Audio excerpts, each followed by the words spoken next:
Welcome. In this video, I'll show you how to save ViewOne's photos and videos on WhatsApp. If you find this video helpful, please leave a like and subscribe to the channel for more such tutorials. Now, things to keep in mind, as we all know, when we take screenshot or record a video out of a ViewOne's photo or video from WhatsApp, well, unfortunately, we won't be able to do it on our phone.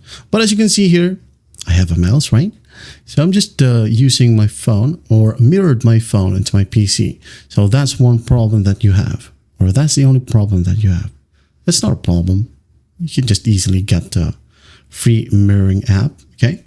So just look for a mirroring app. Now, once you have your phone, okay, in your computer, so I'm just going to show you, this is my computer, okay? As you can see, I have these softwares on my computer, okay? So what you'll do is just open up WhatsApp. Now from here, if you have a ViewOne's photo, well, you can just go ahead and tap on it. And once done, open up the snipping tool, okay, on your computer. Snipping tool, like so, and just click on New. Take a screenshot, and here we have it. Okay.